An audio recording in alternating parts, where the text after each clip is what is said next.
Olá, bem-vindos ao programa Portal de Luz. A mídia mundial tem se concentrado em fazer uma cobertura completa sobre a pandemia do coronavírus, número de infectados, sintomas da doença, estatísticas, as consequências para a economia. Não temos falado em outro assunto. E no Brasil, como em tantos outros países, nós temos nos esforçado para diminuir ao máximo o nosso contato externo com outras pessoas e temos ficado, na medida do possível de cada um, confinados no nosso ambiente doméstico, a fim de evitar que a doença continue se espalhando. Hoje, nós iremos conversar sobre como essa doença poderá nos ajudar a efetuar a evolução moral, tanto individualmente como enquanto sociedade humana. Será que essa situação tão extrema que nós estamos vivendo agora por causa de um vírus poderá nos ajudar na construção de um mundo melhor e mais feliz, o nosso tão esperado mundo de regeneração?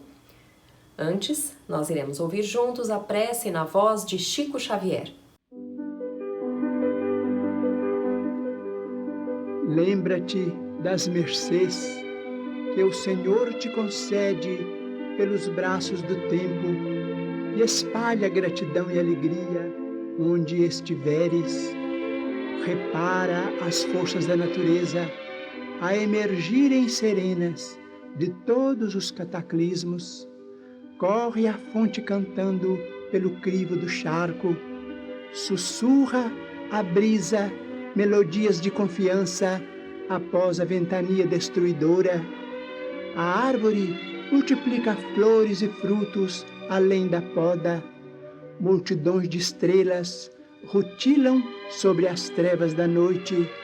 E cada manhã, ainda mesmo que os homens se tenham valido da sombra para enxovalhar a terra com o sangue do crime, volve o sol em luminoso silêncio, acalentando homens e vermes, montes e furnas.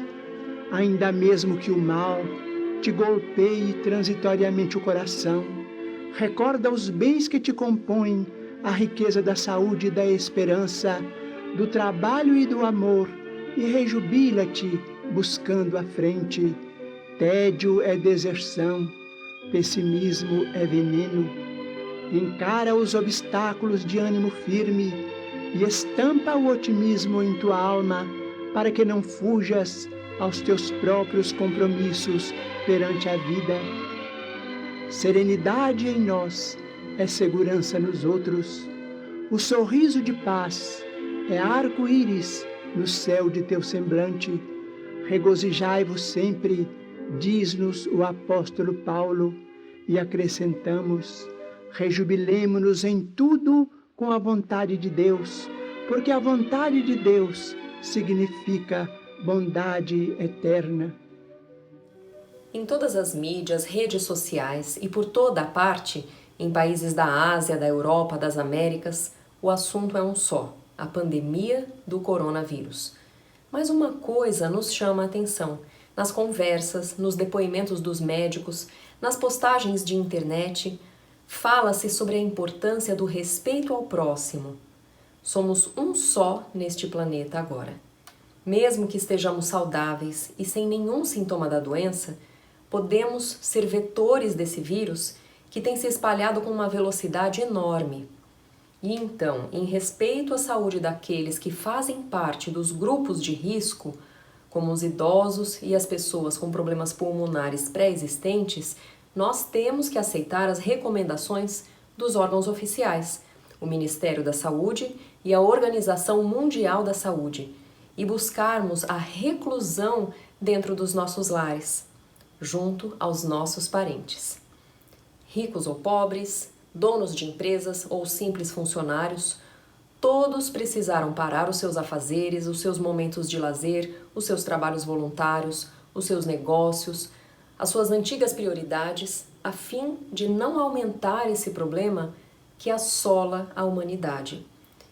É como se fôssemos forçados por Deus a termos um minuto de reflexão, parar por um instante para rever os nossos conceitos, olharmos para dentro de nós mesmos e, motivados pelo cuidado não só com a nossa própria saúde, mas ficou muito claro para todos nós, com a saúde do nosso semelhante. E nessa vida em que nós sempre reclamamos que não temos tempo para nada, de repente nós nos vimos forçados a parar e termos todo o tempo do mundo. Igrejas fecharam, centros espíritas fecharam, shopping centers, academias, museus, todos fecharam, aqui no Brasil e em diversos países. As autoridades diariamente pronunciam-se sobre a importância de mudarmos os nossos hábitos para buscarmos um achatamento da curva de contágio. Dessa forma, somos praticamente obrigados a cultivar o amor e o respeito ao próximo como uma norma de conduta. Para nós espíritas, trata-se de uma oportunidade de reflexão profunda sobre os nossos próprios hábitos.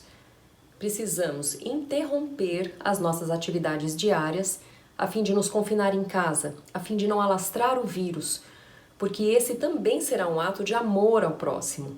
Aliás, nesse momento, seria uma demonstração de bondade e de consideração com todos os idosos, doentes e necessitados em geral, nós não sermos vetores multiplicadores da doença. Se nós colocarmos os nossos compromissos na frente, o nosso lazer, as nossas necessidades, dando voz ao que nós achamos que é mais importante, ao invés de pensarmos no coletivo, nós poderemos estar multiplicando casos da doença. E não faltam exemplos. Na Itália, um país de pequenas dimensões, mas que proporcionalmente foi o que mais sofreu com a doença até agora, justamente porque o seu povo não deu a devida atenção aos cuidados básicos logo no início, não há mais espaço para os doentes. E até quartos de hotéis tiveram que ser adaptados como hospitais. Até a última quarta-feira, dia 18 de março, o planeta já tinha somado mais de 200 mil casos de coronavírus e ao menos 8 mil mortes, segundo a Organização Mundial da Saúde. O confinamento forçado de famílias ao redor do mundo, nos 5 continentes, acabou nos igualando. Percebemos que nós estávamos dando mais importância para o mundo lá fora, para as nossas aquisições materiais, para os nossos compromissos sociais, para os compromissos profissionais, do que para os nossos núcleos familiares e para nós mesmos. Será uma grande oportunidade para justamente nós nos reconectarmos com quem amamos, relembrarmos os verdadeiros propósitos da nossa encarnação e nos religarmos com o nosso Criador. Não tenhamos dúvidas de que a espiritualidade maior zela por cada um de nós neste momento e de que nada está acontecendo ao acaso. Cabe a nós aproveitarmos essa oportunidade da melhor maneira, orarmos junto das nossas famílias, pedindo amparo a todos os profissionais de saúde, aos doentes e às autoridades que coordenam as ações de saúde no planeta nesse momento. E fica o nosso convite a todos vocês que já possuem o hábito de realizar o Evangelho no Lar semanalmente, para que comecem a fazê-lo também todos os dias da semana, aproveitando o tempo livre que nós temos agora e também que as nossas famílias estão reunidas dentro de casa. Como diz Emmanuel no livro Pensamento e Vida, dispomos na oração do mais alto sistema de intercâmbio entre a terra e o céu. Fermatevi. Semplicemente. Halt. Stop. Non muovetevi. Non è più una richiesta, è un obbligo. Sono qui per aiutarvi.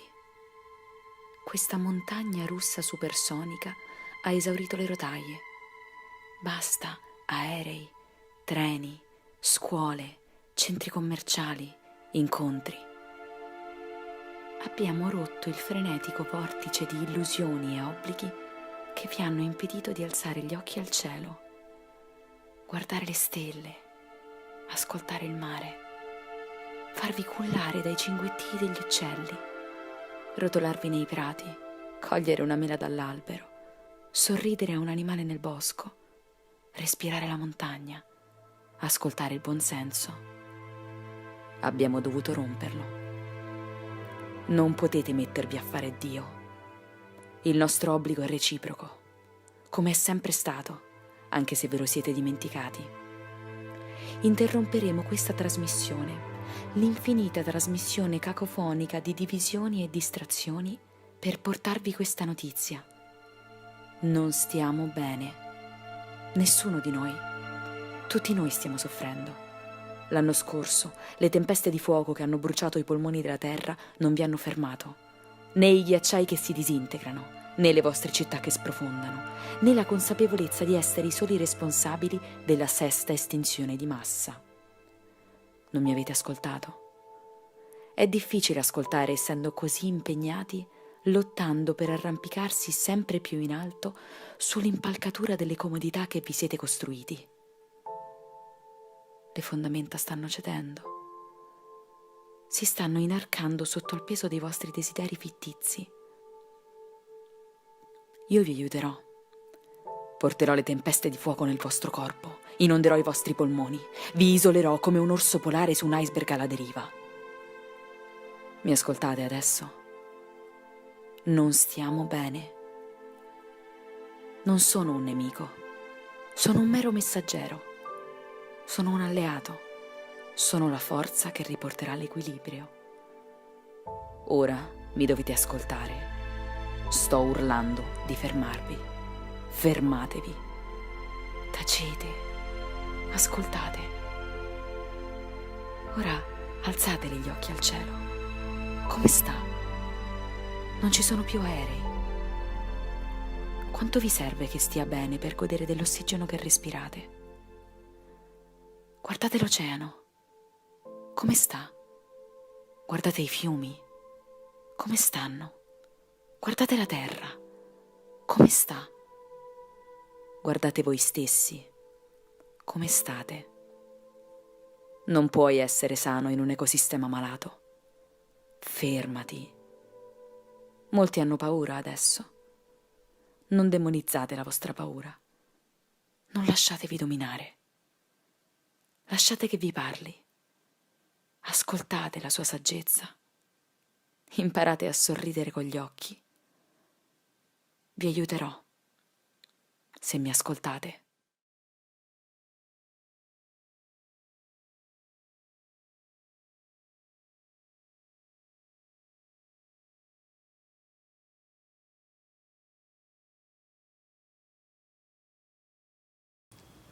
Vamos agora para o nosso intervalo e voltamos já. A Creche Lar do Alvorecer é uma entidade assistencial mantida pelo Grupo Espírita Caibar Schutel. Localizada em Diadema, tem como propósito trabalhar pelo desenvolvimento de uma cultura de paz através da educação e da assistência a crianças, jovens e adultos. São 250 crianças atendidas diariamente. Conheça nossas atividades e colabore conosco pelo ideal de um mundo melhor. www.lardoalvorecer.org.br. O jornal Folha Espírita, fundado em 18 de abril de 1974, se dedica à divulgação da doutrina espírita. Saiba mais sobre assuntos atuais com o enfoque do espiritismo, além de entrevistas e artigos de diversos colunistas.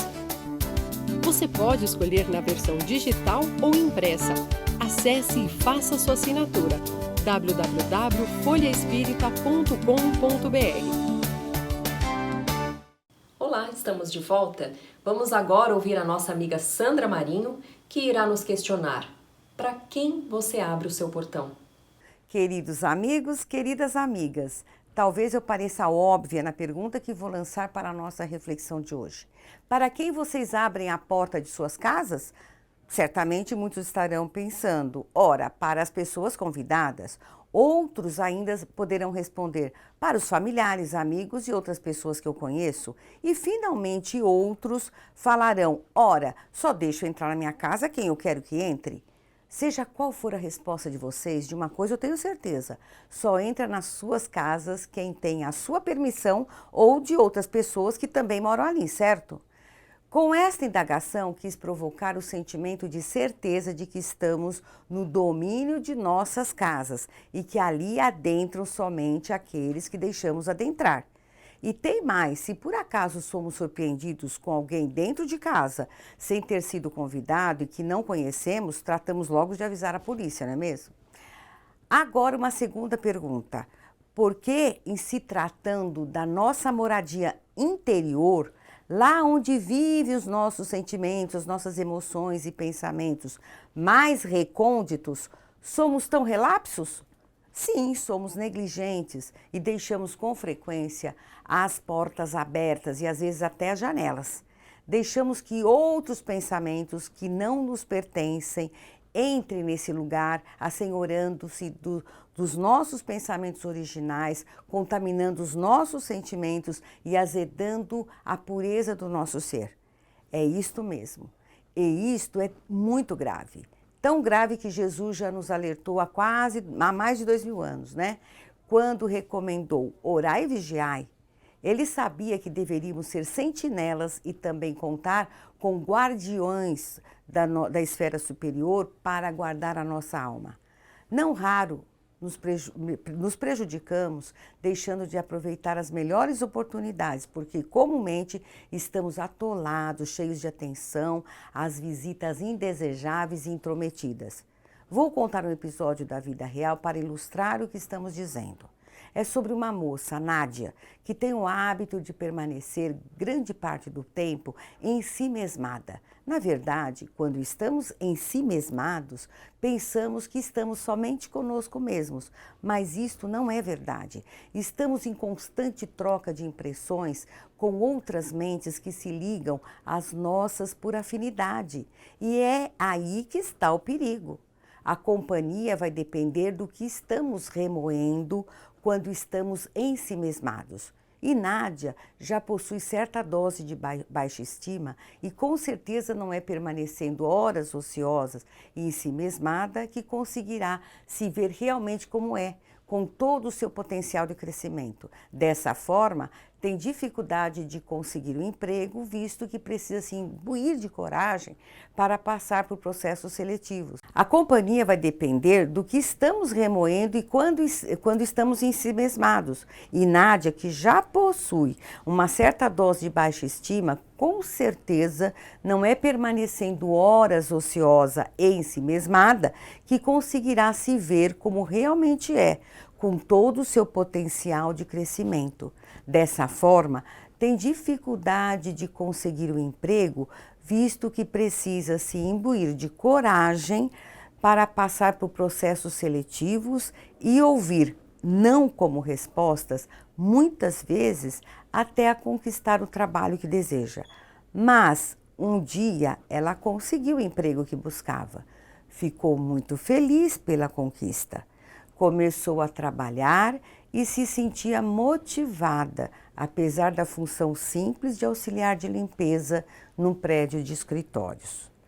Animada nos primeiros dias, fazia planos para o futuro. Pensava em pagar estudos com seu salário e por aí vai.